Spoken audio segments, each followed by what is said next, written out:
ನನ್ನ ಕತೆ ನಿಮ್ಮ ಭಾವ ಚಾನಲ್ಗೆ ಸ್ವಾಗತ. Please subscribe the channel. ಕತೆಗಳನ್ನ ಅತಿ ಹೆಚ್ಚಿನ ಸಂಖ್ಯೆಯಲ್ಲಿ ಶೇರ್ ಮಾಡಿ, ಲೈಕ್ ಮಾಡಿ ಮತ್ತು ಕಮೆಂಟ್ ಮಾಡಿ.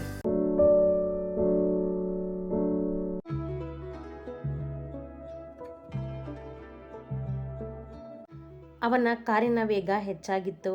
ಅದು ಕಡಿಮೆ ಆಗುವುದೂ ಇಲ್ಲ. ಯಶಸ್ವಿನಿಯ ಕಾರ್ ಕಣ್ಣಿಗೆ ಕಾಣುವವರೆಗೂ. ಅವಳು ಬೆಂಗಳೂರಿನ ರಸ್ತೆಯಲ್ಲಿರುವಳೆಂದು ಸುದ್ದಿ ಬರುತ್ತಿದ್ದಂತೆ ಹೊರಟಿದ್ದ ಅಭಿರಾಮ್ ಆಫೀಸ್ನಿಂದ ಅವಳ ಬೆನ್ನತ್ತಿ ಎದುರಾಗಿ ಅವಳನ್ನು ಕಾಡುವವರೆಗೂ ಸಮಾಧಾನವಿಲ್ಲ ಅವನಿಗೆ. ವರ್ಧನ್ ಮಗಳೆಂದು ತಿಳಿದಿತ್ತಲ್ಲವೇ? ಕೋಪ ದುಪ್ಪಟ್ಟಾಗಿತ್ತು. ಸ್ವಲ್ಪ ದೂರ ಬಂದ ನಂತರ ನಿಧಾನವಾಗಿ ಹೊರಟಿದ್ದ ಯಶಸ್ವಿನಿಯ ಕಾರ್ ಕಂಡಿತವನಿಗೆ. ಕಾರಿನ ನಂಬರ್ ನೋಡಿಯೇ ಕಂಡುಹಿಡಿದವ ಪಕ್ಕದಲ್ಲಿ ನಡೆದು ಅಡ್ಡ ಹಾಕಿದ ತನ್ನ ಕಾರನ್ನು. ಅದು ಅವನೆಂದು ತಿಳಿಯದ ಯಶಸ್ವಿನಿ ತಕ್ಷಣ ಬ್ರೇಕ್ ಒತ್ತಿದಳು. ಹೆದರಿ ಎಲ್ಲಿ ಅಪಘಾತವಾಗುವುದೋ ಎಂಬ ಭಯದಲ್ಲಿ ಅವಳೆದೆ ಬಡಿದುಕೊಳ್ಳುತ್ತಿತ್ತು ಜೋರಾಗಿ. ಇಡಿಯಟ್, ಯಾರೋ ನೀನು? ಕೋಪದಲ್ಲಿ ಚೀರುತ್ತಾ ಹಲ್ಲು ಕಡಿಯುತ್ತಾ ಕಾರಿನಿಂದ ಕೆಳಗಿಳಿದಳು. ತಾನು ಕಾರಿನಿಂದ ಕೆಳಗಿಳಿದು ಅವಳೆದುರಿಗೆ ನಿಂತ ಅಭಿರಾಮ್ ಬಿರುಗಾಳಿಯಂತೆ. ನೀನಾ ಎಂದಳು ಯಶು ಆಶ್ಚರ್ಯದಿಂದ ಅವನನ್ನು ನೋಡುತ್ತಾ. ಜೇಬಿನಲ್ಲಿ ಕೈಯಿಟ್ಟು ಗತ್ತಿನಿಂದ 4 ಹೆಜ್ಜೆ ನಡೆದು ಬಂದವ. ಎಸ್, ನಾನೇ, ಅಭಿರಾಮ್ ಭಾರ್ಗವ್ ಶರ್ಮಾ ಎಂದ. ಅವನ ನಡೆ ಗಂಭೀರ. ಮೊಗ ಕೂಡ ಬಿಗಿದಿತ್ತು ಅವಳ ಮೇಲಿನ ಕೋಪಕ್ಕೆ. ಏನು, ನನ್ನ ಕಾರ್ಗೆ ಡಿಕ್ಕಿ ಹೊಡೆದು ಕೈಕಾಲು ಮುರ್ಕೋಬೇಕು ಅಂದ್ಕೊಂಡಿದ್ಯಾ?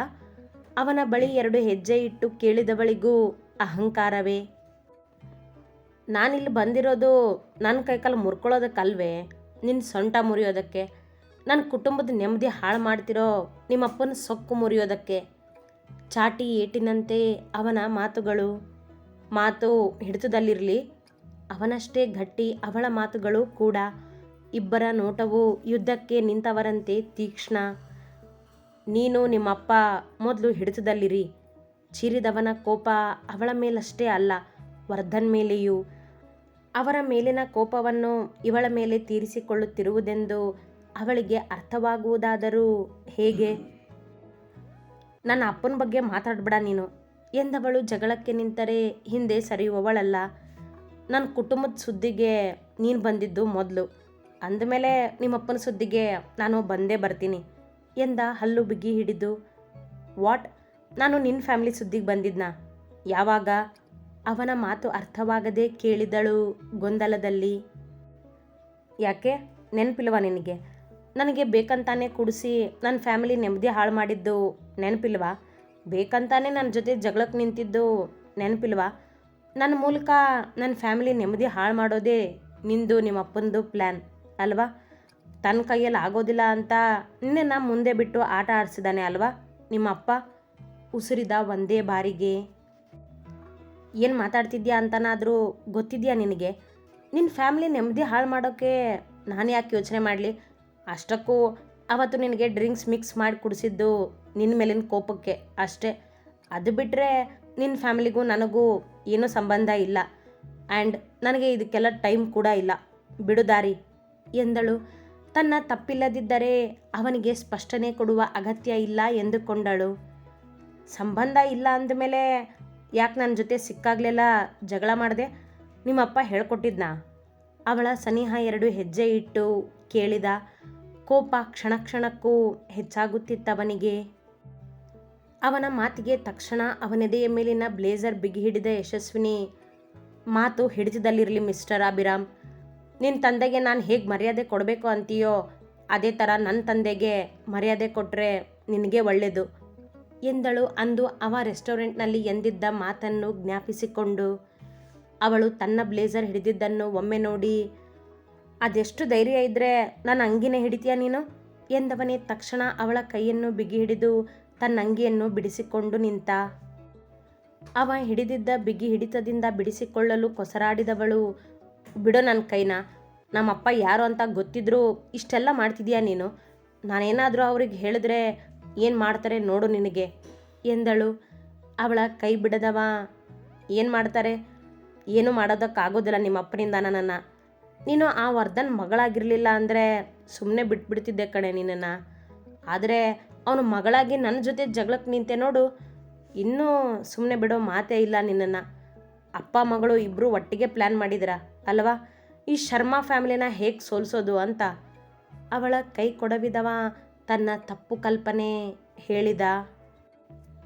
ಅವ ಹಿಡಿದಿದ್ದ ಕೈ ಸವರಿದವಳು, ಏನು ಪ್ಲ್ಯಾನಾ? ತಲೆ ಕೆಟ್ಟಿದೆ ಅನಿಸುತ್ತೆ ನಿನಗೆ. ನಿನ್ನ ಅಪ್ಪನ್ನ ಸೋಲಿಸ್ಬೇಕು ಅನ್ನೋದು ನನ್ನ ತಂದೆ ಗುರಿ.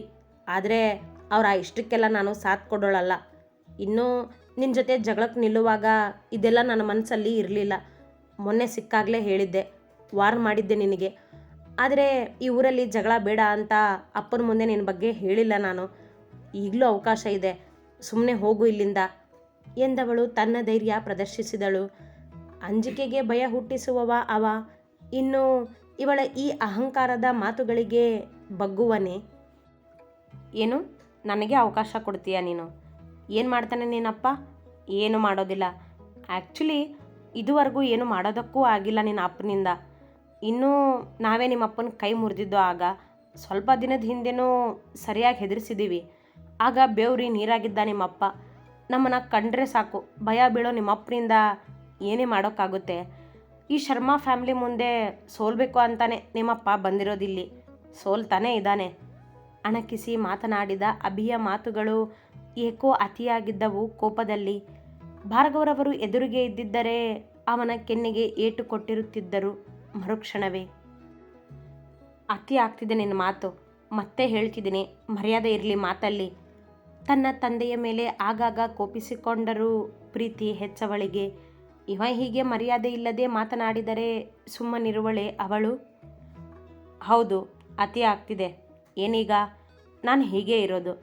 ನನಗೆ ನನ್ನ ಕುಟುಂಬಕ್ಕೆ ತೊಂದರೆ ಕೊಟ್ಟರೆ ಅದಕ್ಕಿಂತ 2 ಪಟ್ಟು ಹೆಚ್ಚು ಅವರಿಗೆ ತೊಂದರೆ ಕೊಡೋದು ನಾನು ಎಂದ.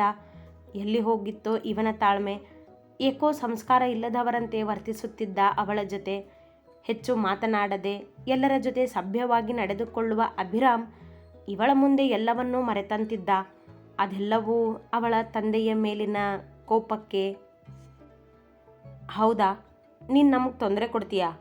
ಎದುರಾಳಿ ಅವಳು. ಸೋಲುವವಳಲ್ಲ. ಹೌದು ಎಂದ ಗತ್ತಿನಿಂದ. ಹಾಗಾದರೆ ಕೊಟ್ಟು ನೋಡು, ಅದ್ರ 2ರಷ್ಟು ವಾಪಸ್ ನಾನು ನಿನಗೆ ಕೊಡ್ತೀನಿ ಎಂದಳು ಸವಾಲೆಸೆದು. ಹೌದಾ, ನೋಡ್ತಿರು ಇನ್ನು ಮುಂದೆ ಎಂದ ತಾನೇ ಗೆಲ್ಲುವನೆಂಬಂತೆ. ನಾನು ಈ ಊರಲ್ಲಿ 4 ದಿನ ಇದ್ದು ಹೋಗೋದಕ್ಕೆ ಅಂತ ಬಂದೋಳು. ನಿನ್ನ ಜೊತೆ ಜಗಳ ಆದಾಗ ನೀನು ಭಾರ್ಗವರವ್ರ ಮಗ ಅನ್ನೋದೇ ನನಗೆ ಗೊತ್ತಿರಲಿಲ್ಲ. ಅವ್ರು ಯಾರು ಅಂತಲೂ ನನಗೆ ತಿಳಿದಿರಲಿಲ್ಲ. ನಿಮ್ಮ ತಂದೆ ದ್ವೇಷ ಗೊತ್ತಾಗಿದ್ದೇ ನಿನ್ನ ಜಗಳ ಶುರು ಆದಮೇಲೆ. ಆದರೂ ನಾನು ತಲೆ ಕೆಡಿಸ್ಕೊಂಡಿರಲಿಲ್ಲ ನಿನ್ನ ಬಗ್ಗೆ, ಯಾಕಂದರೆ ನನಗೆ ಇದೆಲ್ಲ ಇಷ್ಟ ಆಗೋದಿಲ್ಲ ಅಂತ. ಮೊನ್ನೆ ಕೂಡ ಹೋಗಲಿ ಬಿಡು, ನಾನೇನಿಲ್ಲಿ ಇರೋಳಲ್ಲ ಅಂತಲೇ ಅಂದ್ಕೊಂಡು ನಿನ್ನ ಬಗ್ಗೆ ಅಪ್ಪನ ಹತ್ರ ಏನೂ ಹೇಳಿರಲಿಲ್ಲ. ಈಗ ಊರಿಗೆ ಹೋಗ್ತಿದ್ದೆ, ಆದರೆ ಅಡ್ಡ ಬಂದೆ ನೀನು. ಆಗಿದ್ರಲ್ಲಿ ನನ್ನ ತಪ್ಪಿದೆಯೋ ಇಲ್ವೋ ಗೊತ್ತಿಲ್ಲ ನನಗೆ. ಆದರೆ ಇನ್ನು ಮುಂದೆ ನಿನ್ನನ್ನು ಬೇಕಂತಾನೆ ಎದುರಾಗ್ತೀನಿ ನಾನು. ಅದೇನೋ ಹೇಳಿದ್ಯಲ್ಲ, ಬೇಕಂತಾನೆ ಜಗಳ ಮಾಡ್ತಿದ್ದೆ ಅಂತ. ಇನ್ನು ಮುಂದೆ ಅದನ್ನು ನಿಜ ಮಾಡ್ತೀನಿ. ನನ್ನ ತಂದೆ ನಿಮ್ಮ ಆಳ್ವಿಕೆನ ಕೊನೆ ಮಾಡೋದಕ್ಕೆ ನನಗೆ ಹೇಳಿದರು. ನಾನೇ ಇಂಟ್ರೆಸ್ಟ್ ಇಲ್ಲ ಅಂತ ಬಿಟ್ಟಿದ್ದೆ. ಆದರೆ ಈಗ ಹೇಳ್ತೀನಿ ಕೇಳು ಅಭಿರಾಮ್ ಭಾರ್ಗವ್ ಶರ್ಮಾ. ಇನ್ನು ಈ ಶರ್ಮಾ ಕುಟುಂಬದ ಮೆರವಣಿಗೆನ ನಿಲ್ಲಿಸಿ ವರ್ಧನ್ ಮಗಳು ಯಶಸ್ವಿನಿ ವರ್ಧನ್ ಆಳ್ವಿಕೆ ಶುರು ಮಾಡ್ತಾಳೆ ಈ ಮೈಸೂರಲ್ಲಿ ಎಂದಳು ಪಣ ತೊಟ್ಟವರಂತೆ. ಅವಳ ಮಾತುಗಳಿಗೆ ಜೋರಾಗಿ ನಕ್ಕ ಅಭಿ. ಕನಸು ಕಾಣು ನೀನು ಎಂದ ನಗುತ್ತಲೇ. ಕನಸು ಅಂದ್ಕೊಂಡಿರೋ ನಿನ್ನ ಜೀವನದಲ್ಲಿ ಇದೆಲ್ಲ ನಡೆಯುತ್ತೆ, ನೋಡ್ತಿರು ಎಂದಳು ಕೈ ಬೆರಳು ತೋರಿಸುತ್ತಾ ಕೋಪದಿಂದ. ತಕ್ಷಣ ಅವಳ ಕೈ ಬೆರಳು ಹಿಡಿದು ಅವಳನ್ನು ತನ್ನ ಬಳಿ ಎಳೆದ ಅಭಿ. ಬೆರಳು ತೋರಿಸಿ ಮಾತಾಡ್ಬಿಡ ನನಗೆ ಎಂದುಸಿರಿದ ತೀರಾ ಕೋಪಗೊಂಡು. ತನ್ನಿಂದ ಅವನನ್ನು ದೂಡಿದವಳು ಸುಮ್ಮನೆ ಹೋಗ್ತಿದ್ದವಳನ್ನ ನಿಲ್ಲಿಸಿ ಕೆಣಕಿದೀಯ. ಇನ್ನು ಮುಂದೆ ಇದೆ ನೋಡು ನಿನಗೆ. ಯಾಕಾದರೂ ಇವಳನ್ನು ಕೆಣಕಿದ್ನೋ ಅನ್ಬೇಕು ನೀನು. ಹಾಗೆ ಮಾಡ್ತೀನಿ ಎಂದಳು. ಆ ಥರ ನೀನು ಅನ್ಕೋಬೇಕು, ಹಾಗೆ ನಾನು ಮಾಡ್ತೀನಿ ಎಂದನವ. ಕಾಲನ್ನು ನೆಲಕ್ಕಪ್ಪಳಿಸಿದ ಯಶಸ್ವಿನಿ ಕಾರ್ ಹತ್ತಿದವಳೆ ಬೆಂಗಳೂರಿಗೆ ಹೋಗದೆ ವಾಪಸ್ ತಿರುಗಿದಳು ಮೈಸೂರಿನ ರಸ್ತೆಗೆ. ಅವಳು ಹೋಗಿದ್ದನ್ನೇ ನೋಡುತ್ತಾ ನಿಂತ ಅಭಿ. ನಮ್ಮ ಆಳ್ವಿಕೆ ನಿಲ್ಲಿಸಿ ಇವಳ ಆಳ್ವಿಕೆ ಶುರು ಮಾಡ್ತಾಳಂತೆ. ಏನು ಇವಳದ್ದು ರಾಜರ ವಂಶ ನೋಡು, ಇನ್ನೂ ಯಾವ ಕಾಲದಲ್ಲಿದ್ದಾಳೋ ಎಂದುಕೊಳ್ಳುತ್ತಾ ಕಾರ್ ಹತ್ತಿದವ ಮನೆಯ ದಾರಿ ಹಿಡಿದ. ಇವನ ಜೀವನಕ್ಕೆ ಮತ್ತೆ ಬಾರದಂತೆ ಹೊರಟಿದ್ದವಳನ್ನು ತನ್ನ ತಪ್ಪು ಕಲ್ಪನೆಯಿಂದ ಅಡ್ಡ ಹಾಕಿ ತಡೆದ ಅಭಿ ತಾನಾಗಿಯೇ ಅವಳಿಗೆ ಯುದ್ಧಕ್ಕೆ ಆಹ್ವಾನ ಇಟ್ಟಿದ್ದ. ಇನ್ನು ಇವನ ಜೀವನದಲ್ಲಿ ಬರುವ ಯಶಸ್ವಿನಿ ಏನೇನೋ ಅವಾಂತರ ಮಾಡುವಳು. ಇವರಿಬ್ಬರ ಈ ಕಿತ್ತಾಟ ಮನೆಯವರಿಗೆಲ್ಲ ತಿಳಿಯುವುದೋ ಇಲ್ಲವೋ? ಇವಳಿಗೆ ನೋವಾಯ್ತಲ್ಲ ಅಂತ ನಾನು ಚಡ್ಪಡಿಸಿದ್ರೆ ಇವಳು ನಂದೇ ತಪ್ಪು ಅಂತಾಳೆ, ಕರೀದೆ ಬಂದಿದ್ದು ತಪ್ಪು ಅಂತಾಳೆ. ನಾನು ಇವಳು ಮೇಲಿಟ್ಟಿರೋ ಕಾಳಜಿ ಪ್ರೀತಿ ಇವಳಿಗೆ ಅರ್ಥನೇ ಆಗೋದಿಲ್ಲ. ಏನಾದರೂ ಮಾಡ್ಕೊಳ್ಳಿ, ನಾನಂತೂ ಸಾರಿ ಕೇಳೋದಿಲ್ಲ, ನನ್ನ ತಪ್ಪಿಲ್ಲ ಎಂದು ಗೊಣಗುತ್ತಾ ಕೋಪದಲ್ಲೇ ದುಮುಗುಡುತ್ತಾ ಕುಳಿತಿದ್ದ ಅಥರು. ವೈಭವಿಯ ಮೇಲೆ ರೇಗಿದ್ದನಲ್ಲವೇ ಆ ಕೋಪ ಅವನಿಗೆ. ತಾನು ಅವಳಿಗೆ ನೋವಾದರೆ ಎಂದು ಆಫೀಸಿನ ಸಹಾಯಕನ ಮೇಲೆ ಕೈ ಮಾಡಿದ್ದ. ಅದು ತಪ್ಪೆಂದು ವಾದಿಸಿದ್ದ ವೈಭವಿಯ ವಿಚಾರ ತಪ್ಪೆಂದು ಕೋಪಗೊಂಡಿದ್ದ ಆ ಮುದ್ದು ಹುಡುಗ. ಅವನಂತೆಯೇ ಕೋಪದಲ್ಲಿ ಮನೆಗೆ ನಡೆದು ಬಟ್ಟೆ ಬದಲಾಯಿಸಿ ಕುಳಿತಿದ್ದ ವೈಭವಿಗೂ ಅವನ ಮೇಲೆ ಮುನಿಸಾಗಿತ್ತು. ಪಾಪ, ಅವನೇನು ಬೇಕಂತೇನು ಟೀ ಚೆಲ್ಲಿದ್ನ ನನ್ನ ಮೇಲೆ? ಇಲ್ವಲ್ಲ. ಇಷ್ಟು ಸಣ್ಣ ತಪ್ಪಿಗೆ ಯಾಕೆ ಹೊಡಿಬೇಕಿತ್ತು ಅವನಿಗೆ? ಮಾಡಿದ್ದು ತಪ್ಪು ಅಂತ ಹೇಳಿದ್ರೆ ನನ್ನ ಮೇಲೆ ರೇಗ ಆಡ್ತಾನೆ. ಗೆಟ್ ಲಾಸ್ಟ್ ಅಂತೀಯ ನನಗೆ? ಇನ್ನು ಮುಂದೆ ನಿನ್ನನ್ನು ಮಾತಾಡಿಸಿದ್ರೆ ಕೇಳು, ನಾನು ವೈಭವ್ ಅಂದ್ಕೊಂಡು ಬರ್ತೀಯಲ್ಲ, ಆಗ ಹೇಳ್ತೀನಿ ನಿನಗೆ. ನಾನೇ ನಿನ್ನ ಕೆನ್ನೆಗೆ ಬಾರಿಸಿ ಆಮೇಲೆ ಮಾತಾಡಿಸ್ತೀನಿ ಎಂದುಕೊಂಡವಳು ಮೇಲೆದ್ದು ರೆಸ್ಟೋರೆಂಟಿನತ್ತ ನಡೆದಳು. ಅಥರ್ವನ ಕೋಪದಲ್ಲಿರುವುದು ಪ್ರೀತಿಯೇ, ಅದು ಅವನಿಗೆ ಗೊತ್ತು. ಆದರೆ ವೈಭವಿಗೆ ಇನ್ನೂ ಅರ್ಥವಾಗಿಲ್ಲ. ಇವನಿಂದ ತಪ್ಪಾಗಬಾರದೆಂದು ಯೋಚಿಸಿ ವಾದಿಸಿದ ವೈಭವಿಗೂ ಇವನ ಮೇಲೆ ಪ್ರೀತಿಯೇ ಇದ್ದಿದ್ದು. ಅದು ಇವನಿಗೆ ಅರ್ಥವಾಗದು. ಇವರಿಬ್ಬರ ಪ್ರೀತಿ ಒಬ್ಬರಿಗೊಬ್ಬರಿಗೆ ಅರ್ಥವಾಗುವ ಸಮಯವೂ ಹತ್ತಿರ ಬಂದಿತ್ತು. ಈ ಜಗಳವೇ ಅವರ ಪ್ರೀತಿಯನ್ನು ಹೊರಗೆಳೆಯುವುದೋ ಏನೋ? ಅತಿ ಹೆಚ್ಚಿನ ಕಥೆಗಳಿಗಾಗಿ ಹಿಂಬಾಲಿಸಿ ಪ್ರತಿಲಿಪಿ ಆ್ಯಪ್ನಲ್ಲಿ ಪ್ರತಿಮಾ SH ಅವರನ್ನು.